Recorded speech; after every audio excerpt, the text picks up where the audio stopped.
One of the less talked about enemies of Israel is Qatar. Qatar has been funding terrorism for decades in the Middle East, and a lot of the reason why people don't talk about them is because they're behind the scenes. They don't straight up, send fighters. There's no Qataris chopping off people's heads, but they are funding Hamas. They are funding Al Qaeda. They are funding dissidents in different places in Syria, etc.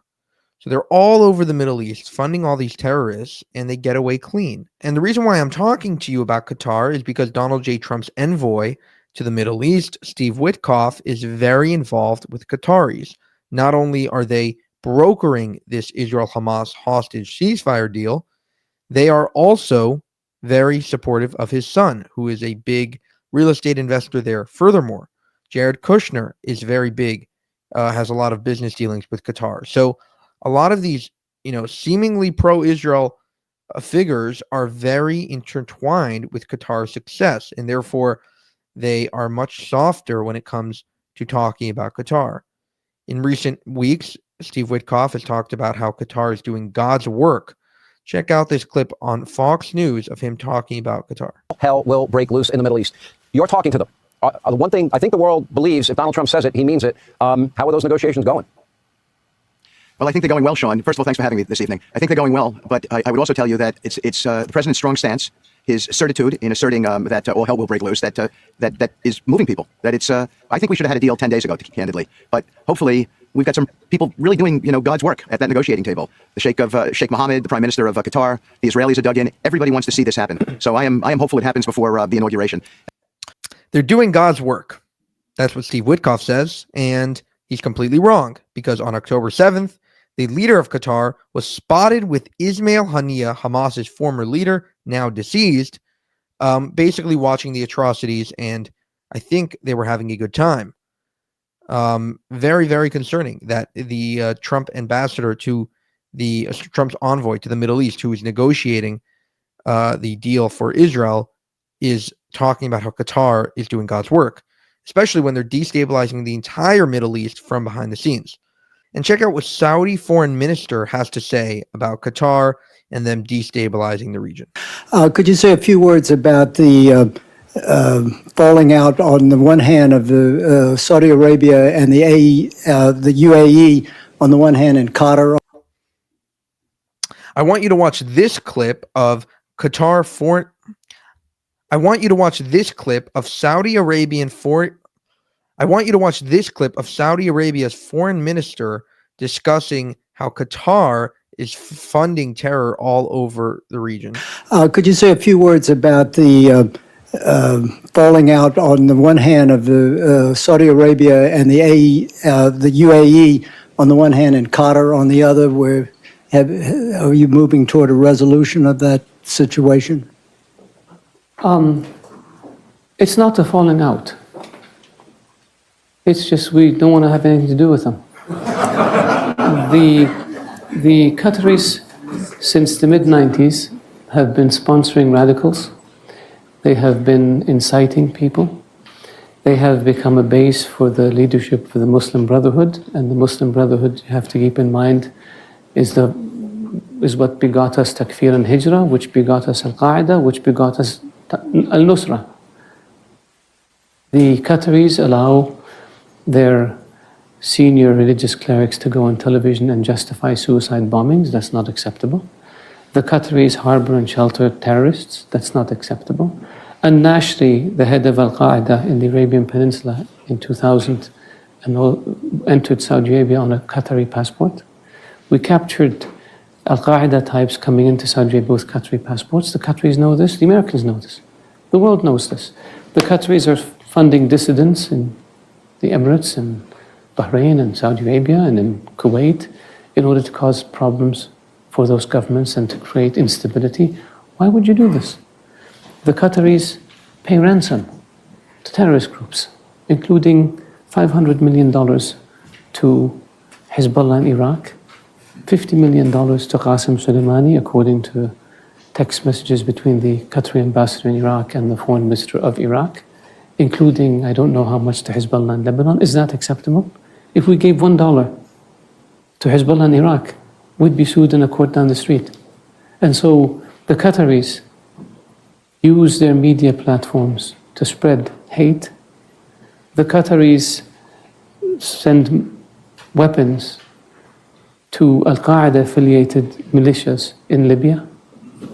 The Qatari Emir was conniving with Gaddafi on how to overthrow Saudi Arabia.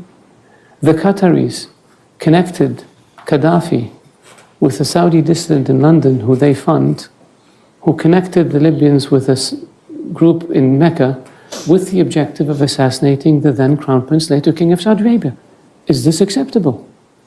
We have phone conversation that the Libyans gave us after they overthrew Gaddafi, where the then Emir of Qatar is telling Gaddafi how he's recruiting princes and tribal leaders and military officers and members of the royal family to cause mischief and destabilize Saudi Arabia, and predicted that within 10 years there would be no royal family in Saudi Arabia. Is this acceptable? They do the same thing in Bahrain and in Kuwait and in the Emirates. So in 2012, we cut off relations with them, the same countries. And a year later, they came back and agreed that they will end all of this nonsense. And they signed an agreement. And nothing happened. So this time, we said, you know what? We're not going to deal with you unless you change. This, we will not allow you. There's a list of terror financiers that the US puts out, the UN puts out, and a number of them are living openly in Qatar, raising money and giving it to bad people. Is this acceptable? Shouldn't be. Why do the Qataris get away with it? Because I think people see a young country, young leadership, they buy fancy buildings, they have a nice airline, and they think, wow, these guys are really modern. But we have to deal with the dark side that I just explained. And so that's why we said, unless you change, we're not going to deal with you. Now, what happened since we took this action? They signed an MOU with the US on terror financing that they had refused to sign before. They changed their laws to allow the introduction of evidence provided by a foreign government. They reduced their support for Hamas, which opened the door for reconciliation among the Palestinians. All of these are good things. Now we're waiting for them to continue to implement all the things that they promised to implement. They refuse to engage in a dialogue about implementing these issues, and we refuse to talk to them. And so for us, and we've said this to them, we've taken the steps that we took. No dealing with Qatar. You can't overfly airspace. You can't import things from our market. We will not, the military cooperation is still ongoing because that's a GCC issue, and with the US, so we do that. But the other stuff is all frozen until they change. And I hope they change. And if they don't change, we're patient people. We'll wait for 10, 15, 20 years, 50 years. How long did it take you with Castro in Cuba? We can do the same with Qatar. We'll have no issue. It would be nice of them if they acknowledge that they have a problem, and then they can fix the problem.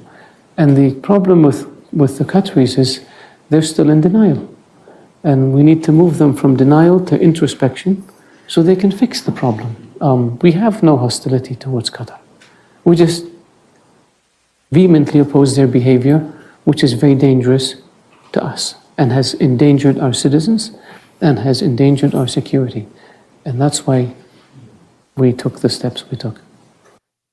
100%. And the Hamas leaders have been living in Qatar, had been living in Qatar, since October 7th for about, I think, a year before they were executed. There were, varying time periods, but you're looking at a nation that harbors terrorists, promotes terrorism around the Middle East, not a normal country, and, definitely not doing God's work.